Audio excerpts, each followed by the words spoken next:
ایک عظیم مہینہ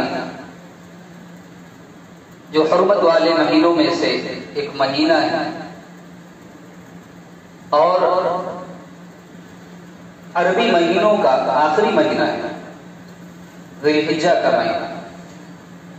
اس کا چاند نظر آ چکا ہے اور ہمراہ اس مہینے میں قدم رکھ چکے ہیں۔ لہذا مناسب یہ ہے کہ اس مہینے کی فضیلت اور خاص طور سے اس کے جو ابتدائی 10 ایام ہیں ان کی کیا فضیلت ہے، ان کی اہمیت کیا ہے، اور ان 10 ایام میں ہمیں کون کون سے اعمال خاص طور سے کرنے چاہیے، اس موضوع پر لب کشائی کریں۔ اللہ تعالیٰ سے دعا ہے آج اسی موضوع پر لب کشائی کی جائے گی۔ اللہ تعالیٰ سے دعا ہے اللہ تعالیٰ مجھے حق بات کہنے کی اور ہم سب کو سن کر سمجھ کر اس پر عمل کرنے کی توفیق عطا فرمائے، آمین۔ محترم حضرات، ذی الحجہ کا مہینہ شروع ہو چکا ہے۔ ذی الحجہ یہ عربی مہینے کا آخری مہینہ، اور یہ مہینہ اس لیے جانا جاتا ہے کیونکہ اس مہینے میں حج کرنا مشروع ہے۔ ذی الحجہ کا مطلب یہ ہوتا ہے حج والا مہینہ، ذی الحجہ یعنی حج والا مہینہ، اور چونکہ اس مہینے میں حج کیا جاتا ہے اس لیے اس مہینے کا نام بھی ذی الحجہ رکھا گیا۔ اس مہینے کے ابتدائی جو 10 ایام ہیں جس کو عشر ذی الحجہ کہا جاتا ہے، عشر یعنی 10 اور ذی الحجہ یعنی ذی الحجہ کا مہینہ۔ عشر ذی الحجہ، ذی الحجہ کے 10 ایام شروع کے، یہ ایام بڑی قیمتی ہیں اور ان ایام کی بڑی فضیلت ہے، بڑی اہمیت ہے۔ قرآن مجید کی میں نے جو آیت کریمہ ابھی ابتدا میں آپ کے سامنے پڑھی ہے، والفجر وليال عشر، سورہ فجر کی آیت کریمہ ہے۔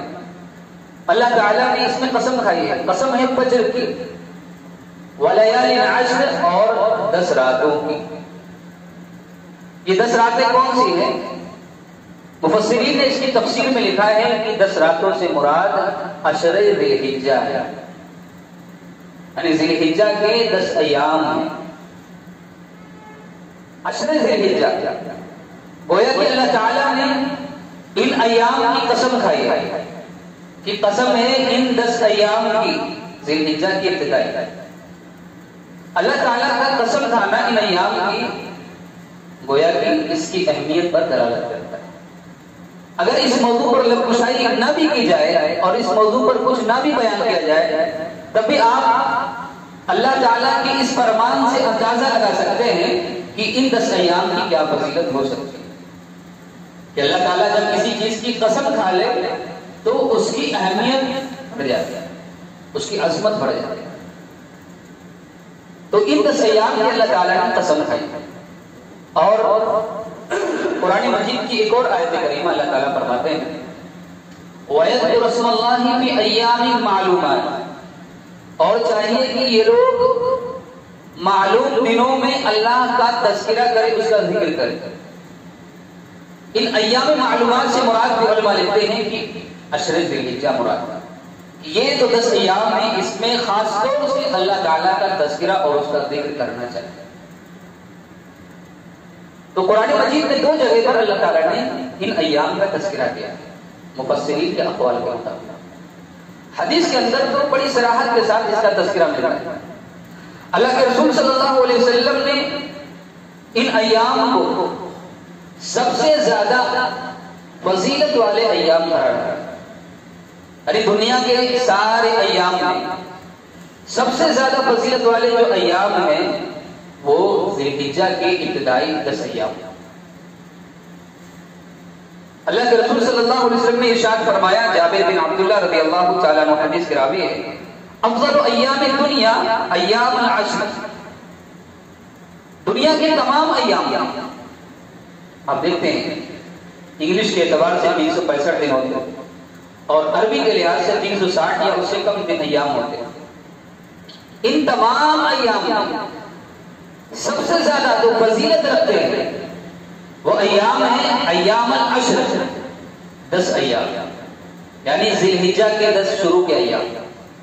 یہ ایام تمام ایام میں 360 ایام میں سب سے زیادہ فضیلت رکھتے ہیں. اب سوال یہ ہے کہ ہم نے رمضان کے مہینے میں سنا تھا کہ آخری عشرے کی بہت زیادہ فضیلت ہے. اب ذی الحجہ کے مہینے میں سن رہے ہیں کہ اس کے شروع کی عشرے کی بہت زیادہ فضیلت ہے. تو دونوں میں کس عشرے کی زیادہ فضیلت ہے؟ رمضان کا جو آخری عشرہ ہے وہ بھی بڑا قیمتی ہے، ذی الحجہ کا ابتدائی عشرہ ہے یہ بھی بڑا قیمتی ہے. سوال یہ ہے کہ دونوں میں قیمتی کون سا ہے؟ دونوں میں تطبیق کرتے ہوئے علماء لکھتے ہیں کہ لیلۃ القدر یا آخری عشرہ جو رمضان کا ہے اس کی راتیں بڑی قیمتی ہیں. رمضان کے آخری عشرے کی راتیں بڑی قیمتی ہیں، 10 راتیں بڑی قیمتی ہیں، اس لیے کہ ان 10 راتوں میں ایک رات ایسی ہے جس کی عبادت 1000 مہینوں کی عبادت سے بہتر ہے. تو راتیں رمضان کے آخری عشرے کی قیمتی ہیں اور دن عشرے ذی الحجہ کی قیمتی ہے. دونوں بھی اپنی جگہ پر قیمتی. راتیں اس کی قیمتی تھی، دن اس کے قیمتی تھی. لہذا اسی لیے یہاں پر ایام کا لفظ آیا ہے. افضل ایام دنیا، دنیا کے تمام دنوں میں جو سب سے زیادہ فضیلت رکھتے ہیں وہ عشر ذی الحجہ ہے، ذی الحجہ کے ابتدائی کا ایام. اسی طرح سے اللہ کے رسول صلی اللہ علیہ وسلم نے فرمایا کہ یہ جو ایام ہیں اللہ نے قسم ہے یہ ایام سب سے زیادہ فضیلت رکھتے ہیں اور ان ایام میں کیا گیا عمل خیر کا اللہ تعالیٰ کو تمام عمل میں سب سے زیادہ محبوب اور پسندیدہ ہے. ان 10 ایام میں کیا گیا خیر کا عمل صالح تمام ایام میں کیے گئے خیر کے عمل سے اللہ تعالیٰ کو سب سے زیادہ محبوب اور پسندیدہ ہے. اللہ کے رسول صلی اللہ علیہ وسلم ارشاد فرماتے ہیں ما من ایام العمل الصالح فيها احب الى الله تعالی من هذه الايام یعنی ایام العشر. فرمایا عشر ذی الحجہ میں کیا گیا عمل صالح اللہ تعالیٰ کے نزدیک سب سے زیادہ پسندیدہ ہے، سب سے زیادہ اللہ تعالیٰ کو محبوب ہے. اللہ کے رسول سے پوچھا گیا کہ اللہ کے رسول اللہ کے راستے میں جنگ لڑنا وہ بھی اتنا قیمتی نہیں ہے، محبوب نہیں؟ آپ نے فرمایا وَالْجِهَادُ فِي سَبِيلِ اللَّهِ، اللہ کے راستے میں دشمنوں سے لڑائی کرنا، جنگ لڑنا وہ بھی اتنا قیمتی نہیں ہے جتنا قیمتی ان 10 ایام میں عمل صالح اللہ کے نزدیک قیمتی. مگر فرمایا وہ شخص جو اللہ کے راستے میں نکلے اور اس کی جان بھی قربان ہو جائے، اس کا مال بھی چلا جائے، اس کا عمل ہو سکتا ہے کہ یہ قیمتی ہو جائے، ورنہ کوئی بھی عمل قیمتی نہیں جتنا ان ایام میں کیا گیا عمل اللہ تعالیٰ کو محبوب اور پسند ہے. اس حدیث سے بھی آپ اندازہ لگا سکتے ہیں کہ عشر ذی الحجہ میں کیے گئے عمل صالح، عشر ذی الحجہ میں پڑھی گئی نمازیں، عشر ذی الحجہ میں رکھے گئے روزے، عشر ذی الحجہ میں کی گئی قربانی، عشر ذی الحجہ میں کیا گیا صدقات و خیرات، عشر ذی الحجہ میں کیا گیا حج و عمرہ، اور عشر ذی الحجہ میں ہر خیر کا عمل اللہ تعالیٰ کو سب سے زیادہ محبوب اور پسند ہے. بلکہ اللہ کے رسول صلی اللہ علیہ وسلم نے ایک تیسری روایت میں فرمایا، آپ نے فرمایا ما من عمل ازکا عند اللہ ولا اعظم اجرا من خیر یعملہ فی اشہر الاربع. آپ نے فرمایا قربانی کے عشرے میں کیا گیا عمل، اب یہ قربانی کا عشرہ ہے ابھی جو چل رہا ہے، قربانی کے عشرے میں کیا گیا خیر کا عمل اللہ تعالیٰ کے نزدیک سب سے زیادہ پاکیزہ ہے اور اللہ تعالیٰ اس عمل پر سب سے زیادہ اجر دیتا ہے جو اس عشرے میں کیا ہے. تیسری روایت، تینوں روایتوں کو آپ سامنے رکھیں، خلاصہ یہ نکلتا ہے کہ ان 10 ایام میں کیے گئے عمل اللہ تعالیٰ کو سب سے زیادہ پسند ہے اور سب سے زیادہ اللہ تعالیٰ اس پر اجر دیتے ہیں اور سب سے زیادہ وہ فضیلت رکھتے ہیں. ان عشر ایام میں عشر ذی الحجہ میں کیا گیا. محترم حضرات، اور کیوں نہ ہو اللہ تعالیٰ کو محبوب عمل، جبکہ ان ایام میں ایک دن ایسا ہے جس کو ہم یوم عرفہ کہتے ہیں. عرفہ کا دن ایسا ہے کہ جس دن اللہ تعالیٰ آسمان دنیا پر آتا ہے، بلکہ اللہ تعالیٰ اپنے بندوں پر جو عرفہ کے دن مقام عرفات میں ٹھہرتے ہیں نظر رحمت کرتا ہے، اور اللہ تعالیٰ اس دن سب سے زیادہ اپنے بندوں کو جہنم سے آزاد کرتا ہے۔ عرفہ کے دن اللہ تعالیٰ اپنے بندوں میں سے سب سے زیادہ لوگوں کو عرفہ کے دن جہنم سے آزاد کرتا ہے، اور اللہ تعالیٰ فرشتوں پر رشک کرتے ہوئے کہتا ہے کہ دیکھو یہ میرے بندے ہیں، یہ میرے بندے ہیں، ان کا ارادہ کیا ہے، کس ارادے سے یہاں پر آئے؟ کوئی پاکستان کا، کوئی انڈیا کا، کوئی انڈونیشیا کا، کوئی افریقہ کا، کوئی کہاں دور دراز سے لوگ یہاں پر تشریف لائے ہیں اللہ کے گھر کے پاس۔ کیوں تشریف لائے ہیں؟ اللہ کو راضی کرنے، اس کی عبادت کے لیے، ثواب کی نیت سے، اجر کی امید سے۔ اللہ تعالیٰ فرشتوں سے کہتا ہے تم گواہ رہنا، میں نے سب کو معاف کر دیا، سب کو معاف کر دیا۔ اس دن اللہ تعالیٰ اپنے بندوں کو سب سے زیادہ جہنم سے آزاد کرتا ہے۔ عرفہ کا دن انہی ایام میں، قربانی کا دن بھی انہی ایام میں۔ آپ دیکھیں کہ ان 10 دنوں میں قربانی کا دن ہے، وہ دن جو اللہ تعالیٰ کو سب سے زیادہ عظیم ہے۔ حدیث میں آتا ہے، اللہ کے رسول صلی اللہ علیہ وسلم فرماتے ہیں، اللہ کے رسول صلی اللہ علیہ وسلم نے فرمایا اعظم الایام عند اللہ یوم النحر، سب سے زیادہ عظمت والے دن اللہ تعالیٰ کے نزدیک سب سے زیادہ جو عظیم دن ہے وہ ہے یوم النحر، اور یوم النحر قربانی کا دن، 10 ذی الحجہ کا دن، 10 ذی الحجہ کا دن یوم النحر جس کو کہتے ہیں، سب سے زیادہ عظمت والا دن، تمام ایام میں 360 ایام میں سب سے زیادہ عظمت والا دن یوم النحر کا دن۔ پھر فرمایا ثم یوم القر، پھر اس کے بعد یوم القر ہے، اور یوم القر یعنی 11 ذی الحجہ کو دن، جب 11 ذی الحجہ جس دن لوگ مینا میں بیٹھتے ہیں۔ تو 10 ذی الحجہ کا دن یوم النحر کا دن تمام ایام میں سب سے زیادہ فضیلت رکھتا ہے، اور یہ دن بھی کب ہے؟ اسی عشرے کے اندر۔ یہ تمام ایام اس عشرے میں جمع ہو جاتے ہیں، اسی لیے اس عشرے کی سب سے زیادہ فضیلت ہے۔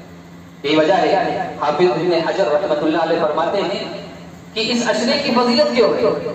آپ فرماتے ہیں اس عشرے کی فضیلت اس لیے کہ تمام عبادتیں اس میں جمع ہو جاتی ہیں، بقیہ ایام میں نہیں ہوتی۔ آپ دیکھیں گے نماز بھی اس ایام میں، روزہ بھی ان ایام میں، حج اور عمرہ بھی ان ایام میں، صدقات و خیرات بھی آپ کر سکتے ہیں، ساری عبادتیں جمع ہو گئی نہیں ایام، بقیہ ایام میں کبھی نہیں جمع ہوگی۔ رمضان کے مہینے میں آپ روزے رکھ سکتے ہیں، نمازیں پڑھ سکتے ہیں، آپ قیام اللیل کر سکتے ہیں، صدقات و خیرات کر سکتے ہیں، حج کر سکتے ہیں، نہیں کر سکتے، لیکن یہ ساری عبادتیں کہاں کر جمع ہو جاتی ہیں؟ اس عشرے کے اندر۔ اس لیے حافظ ابن حجر رحمۃ اللہ علیہ فرماتے ہیں کہ اس عشرے میں ساری عبادتیں جمع ہو گئی، پوری عبادتیں جمع ہو گئی، لہذا اسی لیے اللہ کے رسول صلی اللہ علیہ وسلم نے فرمایا یہ جو عشرہ ہے سب سے زیادہ اللہ تعالیٰ کو محبوب اور پسندیدہ ہے۔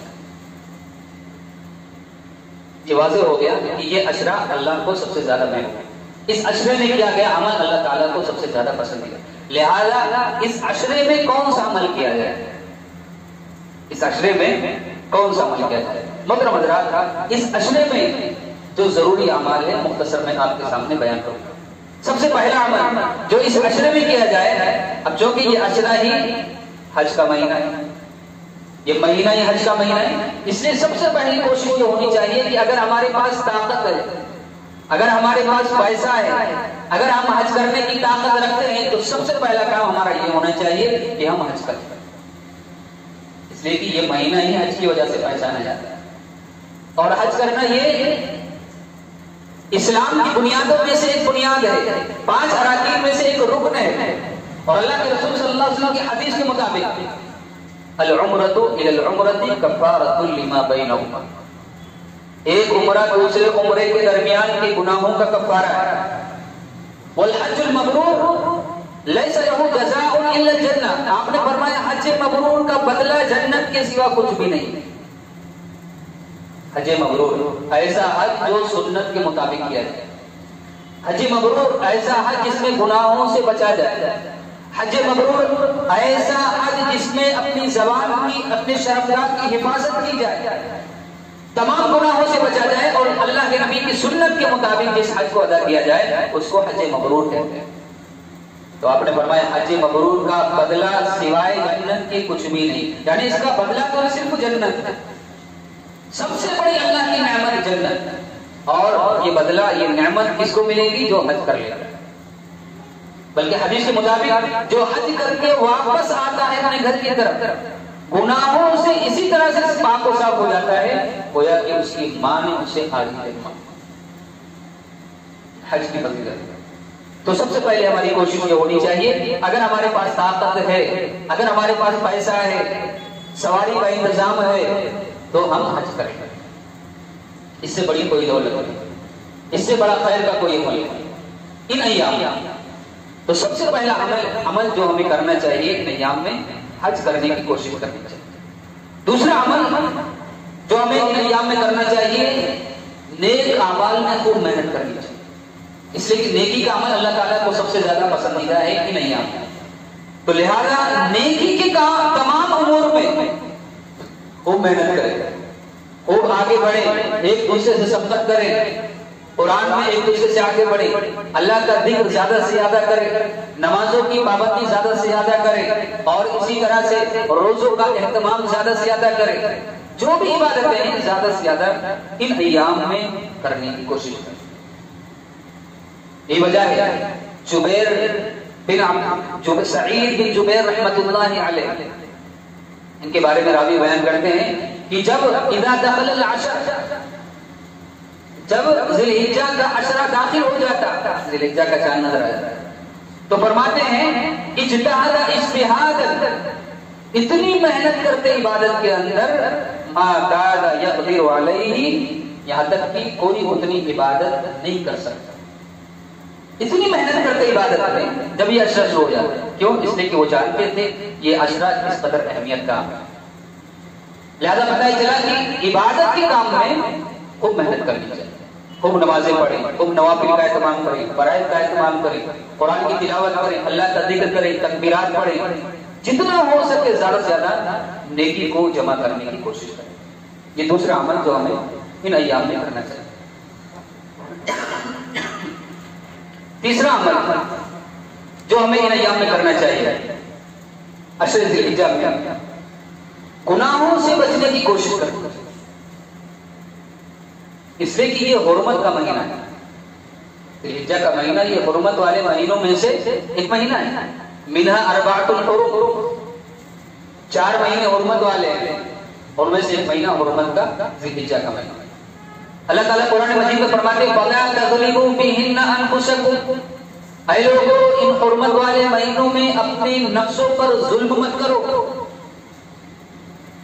نفسوں پر ظلم کرنا ہے یعنی اپنے آپ کو گناہ کر کے اپنے آپ کو جہنم کا ایندھن بنانا، یہ اپنے نفس پر ظلم کرنا،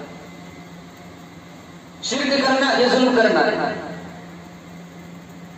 کفر کے راستے پر چلنا یہ اپنی نفس پر ظلم کرنا ہے، گناہ کے کام کرنا یہ ظلم کرنا ہے، لہذا اپنے نفسوں پر تم ظلم مت کرو، فَلَا تَظْلِمُوا فِيهِنَّ أَنفُسَكُمْ، ان ایام میں حرمت والے مہینوں میں اپنے نفسوں پر ظلم کرو، لہذا خصوصی طور پر خاص طور پر ان ایام میں ہمیں گناہوں سے بچنا چاہیے، دوسرے ایام میں بچنا چاہیے، لیکن خاص طور سے ان ایام میں چاہے صغیرہ گناہ ہو کبیرہ گناہ ہو، تمام گناہوں سے بچنے کی کوشش کرنی چاہیے۔ مطلب چوتھا عمل ان ایام میں ہم کیا کریں؟ تکبیرات بلند آواز سے پڑھتے ہیں، تکبیرات کا مہینہ ہے، تکبیرات کا عشرہ ہے، اللہ کے ذکر کا عشرہ ہے، تکبیرات پڑھتے رہیں۔ اللہ کے رسول صلی اللہ علیہ وسلم نے فرمایا ما من ایام اعظم عند اللہ ولا احب الیہ من العمل فیہن من هذه الایام العشر، اس عشرے سے زیادہ محبوب پسندیدہ عشرہ اللہ تعالیٰ کو کوئی سا بھی عشرہ نہیں۔ فَأَكْثِرُوا فِيهِنَّ مِنَ التَّهْلِيلِ وَالتَّكْبِيرِ وَالتَّحْمِيدِ، اللہ کے رسول صلی اللہ علیہ وسلم نے فرمایا اس عشرے کے اندر تحلیل کرو، تکبیر کرو، تحمید کرو۔ تحلیل کیا ہے؟ لا الہ الا اللہ۔ تکبیر کیا ہے؟ اللہ اکبر۔ تحمید کیا ہے؟ الحمدللہ۔ کثرت سے ان ایام میں ہمیں اللہ اکبر، لا الہ الا اللہ اور الحمدللہ کا ورد کرنا چاہیے اور پڑھنا چاہیے۔ تکبیرات کے ایام ہیں، اللہ کے ذکر کے ایام ہیں، زیادہ سے زیادہ اللہ کا ذکر کرنا چاہیے، تکبیرات پڑھنا چاہیے۔ یہ وجہ ہے امام بخاری رحمۃ اللہ علیہ نقل کرتے ہیں کہ جب اذا رأى الهلال ذی الحجہ، جب ذی الحجہ کا چاند نظر آ جاتا تو عبداللہ بن عمر رضی اللہ تعالی عنہما اور ابو ہریرہ رضی اللہ تعالی عنہ، مشہور صحابی دونوں، کہتے یہ بازار کی طرف نکل جاتے اور بازار میں جا کر کیا کرتے؟ تکبیرات بلند آواز سے پڑھتے، تکبیرات پڑھتے، یہاں تک کہ ان کی تکبیرات کو سن کر جو بازار میں لوگ رہتے، جو اپنے کاروبار تجارت میں مشغول رہتے، وہ لوگ بھی تکبیرات بلند آواز سے پڑھنا شروع کر دیتے اور پورا بازار تکبیرات کی آواز سے گونج اٹھتا۔ یہ حالت تھی تکبیرات پڑھنے کی، اللہ کے ذکر کرنے کی۔ خاص طور سے بازار کا مقصد کیا تھا؟ اللہ کا ذکر کرنا۔ بازار کا رخ کیوں کرتے تھے صحابہ؟ اللہ کا ذکر کرنے کے لیے، تاکہ وہ لوگ جو کاروبار میں مشغول ہو گئے، دنیا میں مشغول ہو گئے، تجارت میں مشغول بیٹھے ہیں، وہ بھی ان کے کانوں میں بھی آواز پڑے اور وہ بھی اللہ کا ذکر کرنے لگے۔ ان ایام میں خاص طور سے اللہ کا ذکر کرنا چاہیے، تکبیرات پڑھنا چاہیے، اللہ اکبر اللہ اکبر، لا الہ الا اللہ، واللہ اکبر اللہ اکبر وللہ الحمد، اللہ کی بڑائی اور کبریائی بیان کرنی چاہیے۔ تو کوئی سی بھی تکبیرات پڑھیں، چاہے اللہ اکبر لا الہ الا اللہ، واللہ اکبر وللہ الحمد یہ پڑھیں، یا پھر سبحان اللہ الحمدللہ اللہ اکبر لا الہ الا اللہ۔ اللہ کے رسول صلی اللہ علیہ وسلم فرماتے ہیں 4 کلمے اللہ تعالیٰ کو سب سے زیادہ محبوب ہے، روئے زمین پر 4 کلمے اللہ کو سب سے زیادہ پسندیدہ ہے، سبحان اللہ الحمدللہ لا الہ الا اللہ واللہ اکبر۔ یہ 4 جملے نہیں، یہ اللہ کے خزانے ہیں، یہ اللہ کے خزانوں میں سے قیمتی موتیاں ہیں جو اللہ تعالیٰ نے تم کو عطا کیا۔ یہ وجہ ہے کہ جب اللہ کے رسول صلی اللہ علیہ وسلم جب معراج میں گئے، آسمان کی سیر کی، اور جب وہاں پر نبیوں سے ملاقات ہوئی تو 7ویں آسمان پر ملے ابراہیم علیہ السلام،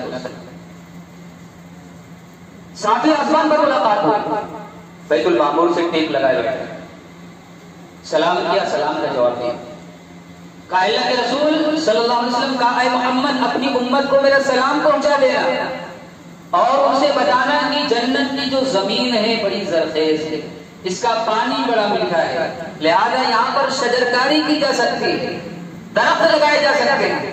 کہا وہ کیسے؟ کہا سبحان اللہ الحمدللہ لا الہ الا اللہ واللہ اکبر۔ اپنی امت سے بتا دو یہ اللہ کا ذکر کرتے رہے، ہر ذکر کے بدلے میں ایک درخت جنت کے اندر لگا دیا، اتنے قیمتی یہ موتی۔ بلکہ اللہ کے رسول صلی اللہ علیہ وسلم نے فرمایا جو شخص یہ ذکر پڑھتا ہے، جو شخص یہ ذکر پڑھتا ہے اس کے گناہ اللہ تعالیٰ معاف کرتا ہے، اور اس کے گناہ اس طرح سے جھڑتے ہیں، سوکھا درخت ہے، ہوائیں چلتی ہیں، پتے اڑ جاتے ہیں۔ انسان جب ان اذکار کو جو پڑھتا ہے اللہ تعالیٰ کی رحمت جوش میں آتی ہے اور اس کے سارے گناہ جو ہیں اللہ تعالیٰ کھل دیتا ہے۔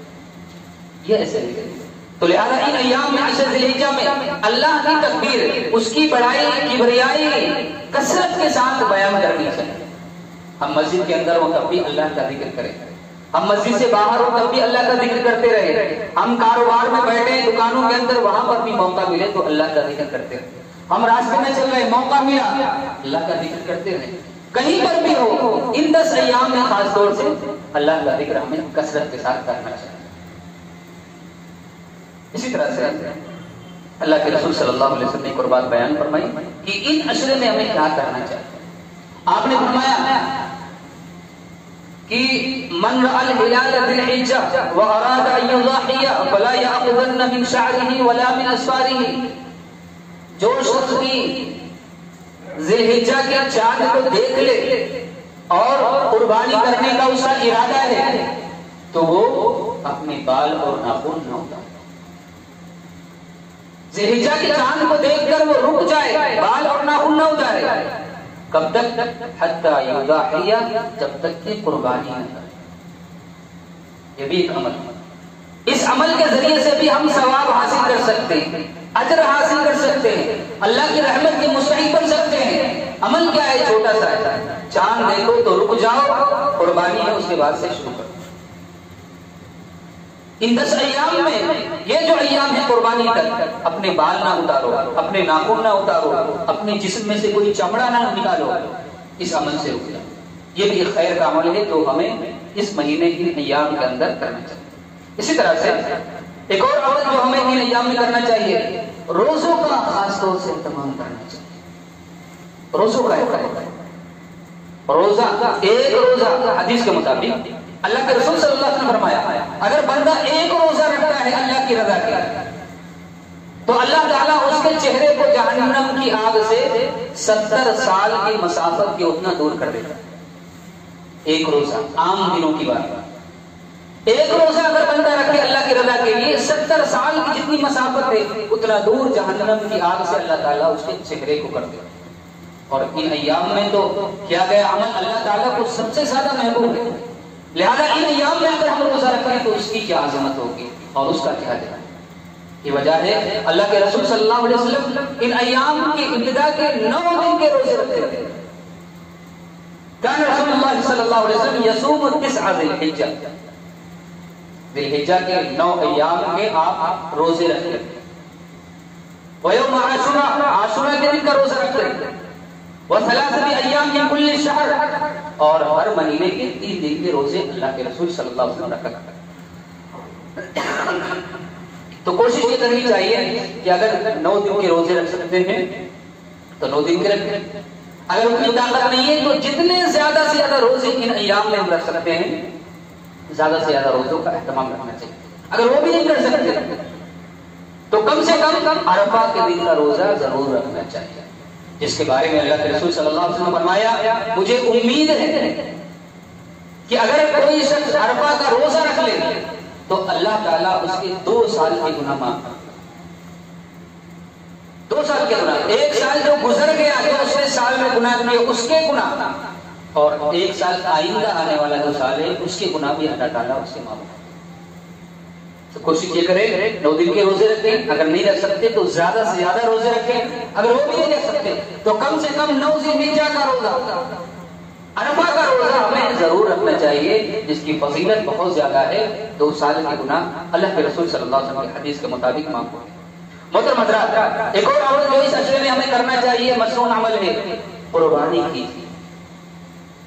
قربانی کی، قربانی کا مہینہ یہ قربانی کا اشرا ہے، اور یہ مہینہ قربانی کی وجہ سے بھی جانا جاتا ہے۔ قربانی کا عمل آپ جانتے ہیں ذی الحجہ کی 10ویں تاریخ، ذی الحجہ کی 10ویں تاریخ تھی، یوم النحر تھا، جبکہ ابراہیم علیہ السلام نے اپنے بیٹے کی گردن پر چھری چلائی تھی۔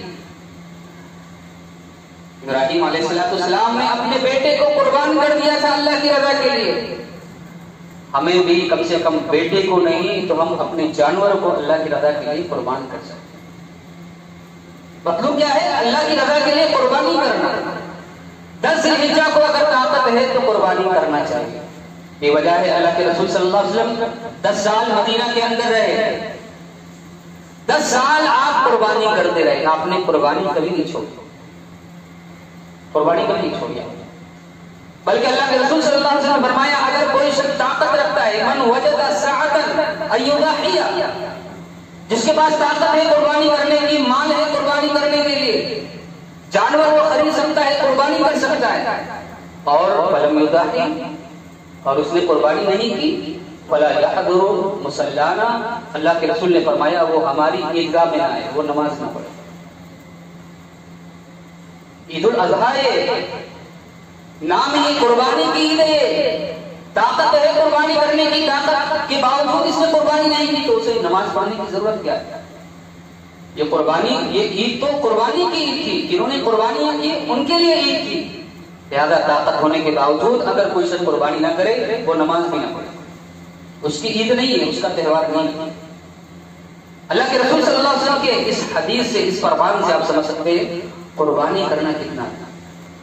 لیکن بڑی افسوس کی بات ہے بہت سارے لوگ طاقت رکھنے کے باوجود بھی قربانیاں نہیں کرتے، طاقت ہے قربانی کرنے کی لیکن اس کے باوجود بھی بہانے تلاش کرتے، فرضہ دیکھنا، بچوں کی شادیاں کرنی ہے، تعلیم کے لیے اتنی فیس دینی ہے، قربانی نہیں کریں، قربانی نہیں کریں۔ یہ اللہ کے رسول کی سنت ابیکم ابراہیم علیہ السلام کی بھی سنت ہے. اللہ کے رسول کا یہ نمونہ ہے، اسوہ ہے کہ آپ کی سنت پر عمل کرتے ہوئے قربانی کی جائے. محترم حضرات، آج لوگ بہانے تلاش کرتے ہیں. طاقت ہے قربانی کیجیے، طاقت نہیں ہے تو آپ مکلف نہیں. لیکن پھر بھی میں یہ بات کہوں گا آپ لوگوں سے کہ آج اکثر لوگوں کے پاس طاقت ہے کہ قربانی کر سکتے ہیں. اب 3000 میں آپ ایک حصہ لے سکتے ہیں، 4000 میں آپ کو ایک حصہ مل جائے گا ایک فیملی. کیا آج کے دور میں کوئی اتنا غریب ہے کہ جس کے پاس 3000 روپے نہ ہو، 4000 روپے نہ ہو؟ آپ بچوں کی شادیاں لاکھ روپے خرچ کرتے رہتے، بچوں کی تعلیم پر لاکھوں روپے خرچ کرتے رہے سالانہ. کوئی فنکشن ہے چھوٹا، اس میں آپ ہزاروں لاکھوں روپے خرچ کرتے رہے. جو غیر ضروری فنکشن ہے، رسم کی دعوت میں لاکھ روپے خرچ ہو گئے، مہندی کی رسم میں خرچ ہو گئے، ہلدی کی رسم میں اتنے خرچ ہو گئے، ختنے کی دعوت میں خرچ ہو گئے، چھٹا چھلی میں اتنے لاکھوں روپے ہم نے خرچ کر دیے. اور جب قربانی کا مسئلہ آیا تو ہم کہتے کہ نہیں ہمارے پاس طاقت ہی نہیں، ہمارے پاس پیسے نہیں ہے، 3000 روپے 4000 روپے، اتنے غریب ہو گئے. تو یہ بہانے مت تلاش کیجیے، عذر مت تلاش کیجیے. آپ کے پاس طاقت ہے، اللہ جانتا ہے آپ کے پاس طاقت ہے. لوگوں کے سامنے آپ بہانے بنا لیجیے، اللہ جانتا ہے آپ کے پاس طاقت ہے کرنے کی. اگر آپ نے نہیں کیا آپ اللہ کی نگاہ میں مجرم ہوں گے، گنہگار. تو لہذا اگر طاقت ہے قربانی کیجیے، قربانی کی عید ہے، قربانی کیجیے اور اپنے نبی ابراہیم علیہ السلام کی سنت کو تازہ کیجیے. محترم حضرات، ایک آخری عمل جو اس عشرے میں ہمیں کرنا چاہیے، صدقات و خیرات کرنا چاہیے.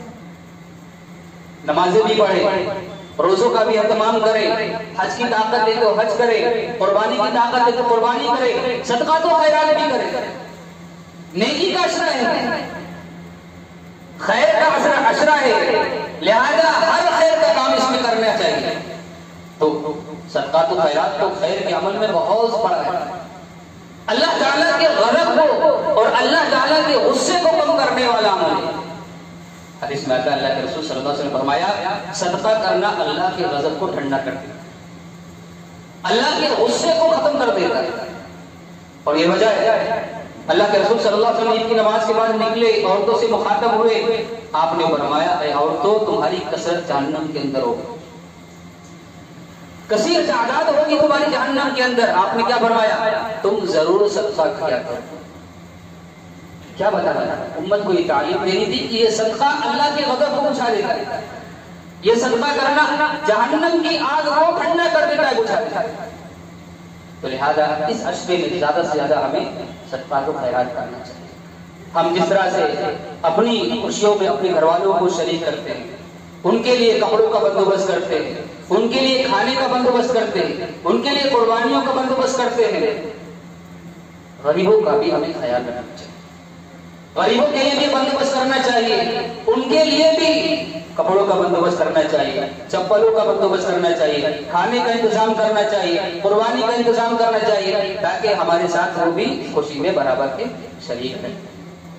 تو لہذا ہر خیر کا عمل ان عصر میں کرنا چاہیے اور کسی بھی عمل کو حقیر نہیں سمجھنا چاہیے، چھوٹا نہیں سمجھنا. بعض اوقات انسان کسی عمل کو چھوٹا سمجھتا ہے، اللہ تعالیٰ اسی کی وجہ سے اس کی نجات کرتا ہے. اور بعض اوقات انسان کسی عمل کو حقیر سمجھتا ہے اور اسی کی وجہ سے وہ جہنم میں جانے سے بچ جاتا ہے. اور یہ وجہ ہے بلی کو کتے کو پانی پلانے کی وجہ سے عورت جنت میں چلی جاتی ہے، اور بلی کو باندھنے کی وجہ سے ایک عورت کہاں جاتی ہے؟ جہنم میں چلی جاتی ہے. کسی بھی عمل کو اسلام کے اندر حقیر نہیں سمجھنا چاہیے.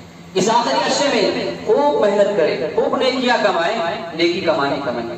اللہ تعالیٰ سے دعا ہے اللہ تعالیٰ ہمیں شدید الجہاد کی اہمیت کو سمجھنے کی اور زیادہ سے زیادہ نیکیوں کو کمانے کی، نیکیوں پہ شفقت کرنے کی، گناہوں سے بچنے کی توفیق عطا فرمائے. آمین. بارک اللہ لنا ولکم فی القرآن العظیم ونفعنی وإياکم بالآیات والذکر الحکیم انہ تعالی جواد کریم ملک برور.